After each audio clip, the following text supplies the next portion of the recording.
Fire and water? The mysterious flame tube experiment. What if I told you that fire can dance to the beat of sound waves inside a tube filled with flammable gas?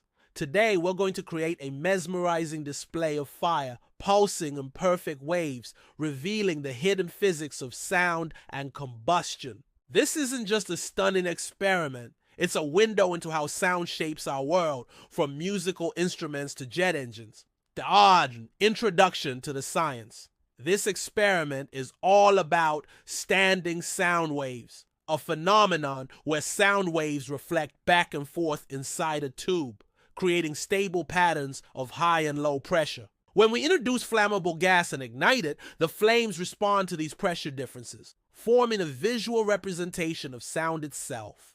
Aha! Experiment setup. Here's what you'll need. A clear hollow tube, preferably Pyrex or metal, with small holes drilled along its length, a speaker or frequency generator, a propane or butane gas source, like a camping stove canister, AIDA or ignition source, safety gear, gloves, goggles, and a fire extinguisher.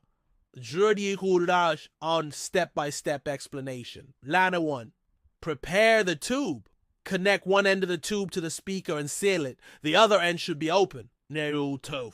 Add gas. Carefully inject propane or butane gas into the tube, ensuring it fills the space evenly. 3. Ignite the gas. Light the gas at each hole along the tube. You will see small, steady flames. 4. Play sound waves. Use the speaker to generate a single frequency. Start around 100-200 hertz. Observe the magic. The flames will instantly reshape into a standing wave pattern, with some flames growing taller and others shrinking.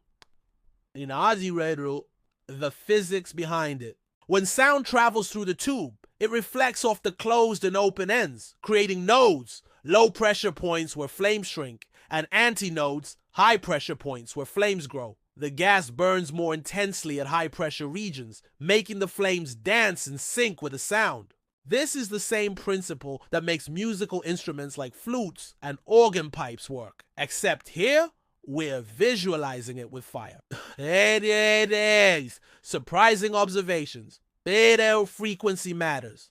Change the pitch and the flame pattern changes. Higher frequencies create more nodes and antinodes, splitting the flames into more sections. Gas composition. Different gases burn at different temperatures, altering the brightness and height of the flames.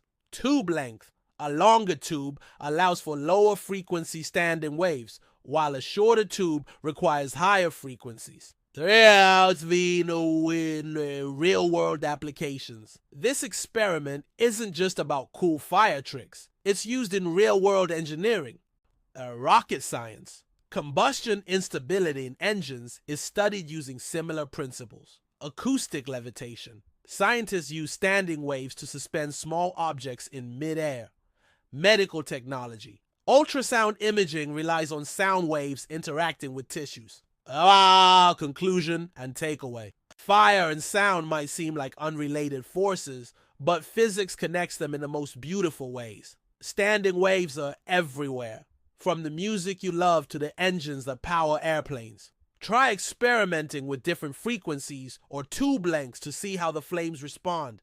And if you capture an especially hypnotic pattern, share it with us in the comments. Thanks for joining this fiery exploration of sound waves. Don't forget to like and subscribe for more experiments that turn physics into art. Next time, we'll be creating lightning in the lab. See you then.